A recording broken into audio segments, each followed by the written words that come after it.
This is some mulberry.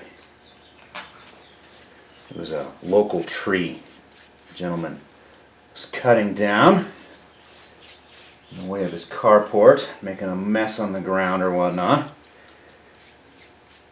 I asked him if I could have it. It was actually a giant mulberry, and we've made single-piece slab tabletops off of it a number of times. This is just some boards that I've glued up here.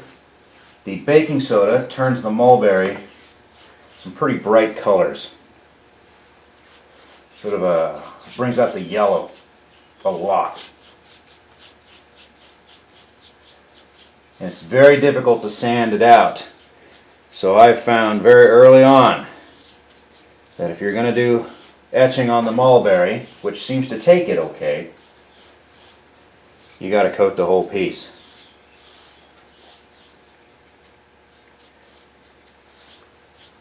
Basically, we're still designing this whole process, and you can see this doesn't have any brands yet, and it might not end up with any brands, but I'm going to try this time around etching first, branding second.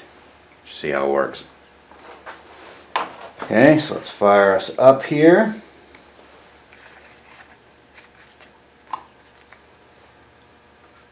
I might end up jumping to the second setting for the mulberry. We'll find out in a second.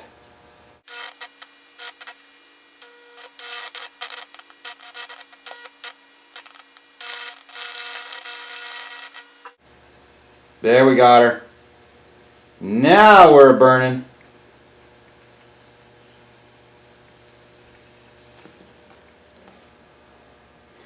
What I've kind of noticed about the mulberry more than once is that it really likes to run in the long grain, whereas the birch is more of a random pattern.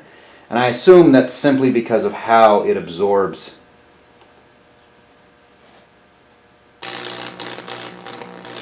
the moisture. There, we got her. Now we're running. And it wasn't until I learned to turn the power down, less is more, that I ended up with quite a bit of success out of the mulberry. But you'll notice that the pattern is distinctly quite different. Instead of lots of little tendrils spreading out the current over a wider area, you end up with like arrows of electricity driving from one spot to another. Oh, power off.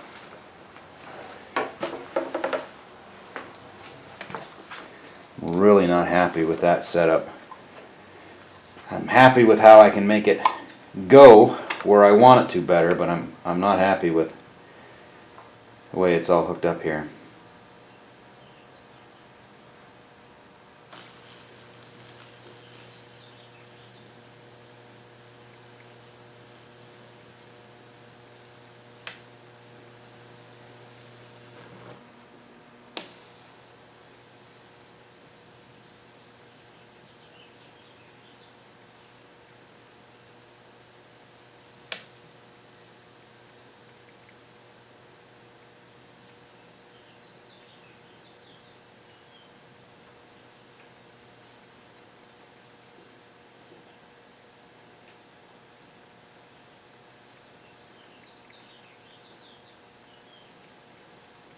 I'm digging this. Look at it crawl right down that crack in the wood.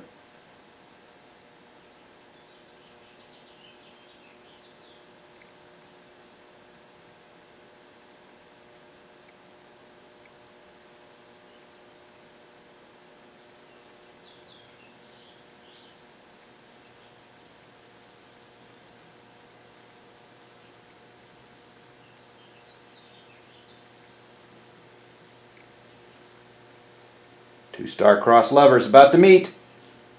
Here it comes. Boom. Flames. Gonna burn that one in nice and deep.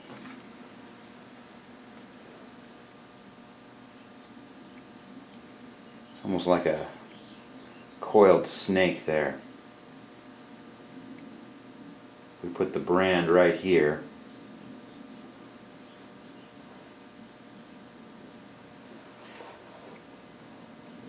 I have a nasty habit of doing too much because I find this incredibly entertaining. I think we'll call it. Now, I'm going to go wash it off and we'll see what it looks like. Cleaned off. Very distinctively different pattern. Lots of deep primary current burn with only a little bit of the fractal branches coming off. And now it's just the nature of the wood. If I pump the current up on the mulberry, I can actually get even deeper sort of straight arrow burns, but I don't think that's pretty. It does give the wood a much more golden hue, which it'll keep once it dries. If you're fast and you don't get a lot of water in it, you can get away with washing both sides. Sometimes I have to wash both sides if I start to get a really distinctive curl. This one's kind of curled to begin with. We'll have to see how they dry.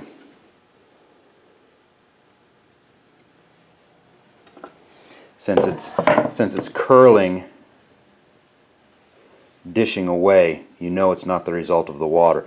The water causes the wood to expand, and so this side will cup. I'm exaggerating, obviously. Well, right now it's cupping the other direction. So with luck, maybe this will force this board back flat. I don't have many issues with them popping and breaking. Occasionally, but not often.